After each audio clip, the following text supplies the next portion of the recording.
নমস্কার বন্ধুগণ, ল্যাদখোর কাকে বলে জানেন? এই যে জগদ্ধাত্রী পুজো চলে এসছে, কিন্তু এখন কালী পুজোর ভিডিও দিচ্ছি, এটাকে বলে ল্যাদখোর। যাই হোক, ছাড়ুন। আজ এসে গেছি আর একটা যুদ্ধের কাহিনী নিয়ে। যে যুদ্ধে ছিলাম আমি, মানুষের মতো দেখতে আমার এক ভাই, আর বারাসাত নামক রণক্ষেত্র। প্রথমেই ঢুকে গেলাম নীল গুহার মতো দেখতে একটি প্যান্ডেলে। একজনকে জিজ্ঞাসা করলাম, এখানে এত নীল রং কেন? সে বলল, এই ক্লাবের সদস্যদের নীল রং ছিল ভীষণ প্রিয়, গানটা খুব পছন্দ। মনে মনে ভাবলাম, লাল নীল সবুজের মেলা বসেছে, গানটা শুনলে কি ক্ষতি হতো। গুহা থেকে বেরিয়ে দেখি সামনে এয়ারপোর্ট।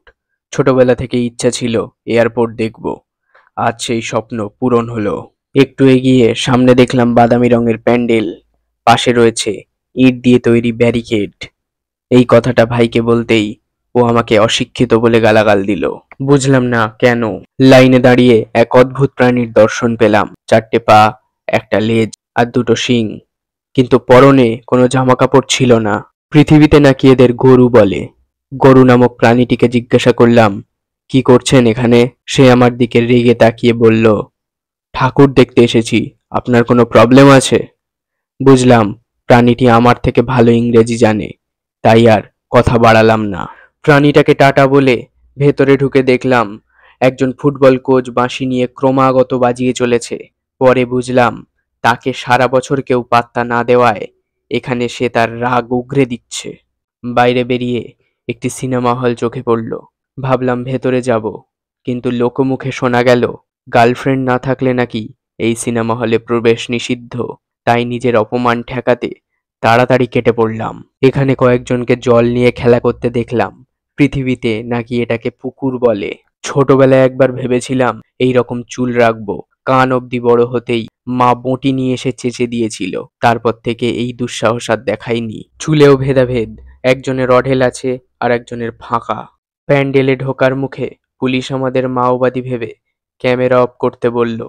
ঢুকতেই দেখলাম চেয়ার টেবিল উল্টো করে টাঙানো।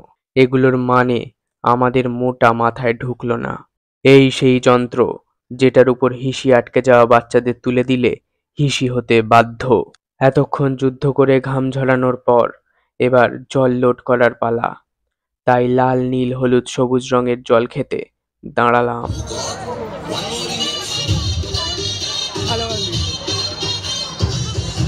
জলের মধ্যে উজলা মিশিয়ে আমাদের দেওয়া হলো। বলল, এটা চিবিয়ে খেলে পুরনো শক্তি ফিরে পাবো। সেই মতো চিবিয়ে খেতে গিয়ে 13.5 মিনিট সময় নষ্ট করলাম। কোনো মতে এটাকে চিবিয়ে গিলে ফেললাম।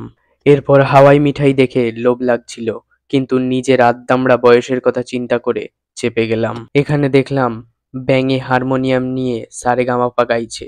দেখে মানুষ হওয়ার গর্বটা ভেঙে চুরমার হয়ে গেল। একটা বাচ্চা শুয়ে কাঁদছে দেখলাম। ওটা কার বাচ্চা জিজ্ঞাসা করতেই একটা লোক আমার নাকে ঘুষি মেরে বুঝিয়ে দিল যাওয়ার সময় কারা হাত দেখিয়ে দাঁড়াতে বলছিল। প্যাদানি খাওয়ার ভয়ে আর দাঁড়ালাম না। আবার একটা গুহার সন্ধান পেলাম। ঢুকেই দেখি আমাদের মতো আদিম মানুষ ঘুরে বেড়াচ্ছে ভেতরে। এবার একটা অদ্ভুত প্যান্ডেলের মধ্যে ঢুকলাম, যেটার ওপর থেকে কারা যেন আনতাবড়ি টর্চ মারছে আমাদের দিকে। সামনে কাতারে কাতারে মানুষ দেখে মনে হচ্ছিল শিয়ালদা স্টেশনে দাঁড়িয়ে আছি। এখনই বনগা লোকাল অ্যানাউন্স হবে। আতঙ্কে ক্যামেরা বন্ধ করে দিলাম।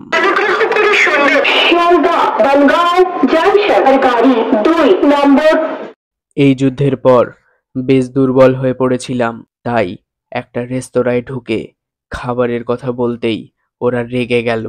বলল সৈনিকদের খেতে নেই। শটাং পায়ে পড়ে গেলাম দুজন। তারপর ওদের দয়া হলো, গোগ্রাসে গিলে আমার গ্রামে প্রবেশ করলাম।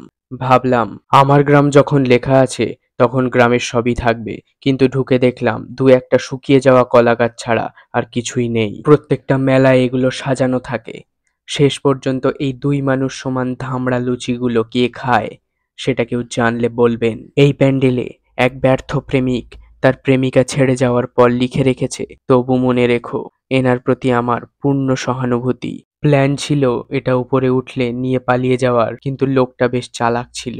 এখানে একটা লোক মারাত্মক নাচছিল, কিন্তু লোকটার দেহে একটাও হাড় ছিল না। দেখে অবাক হলাম। এরকম আরো যুদ্ধের কাহিনী পরে জোর করে শুনিয়ে যাব।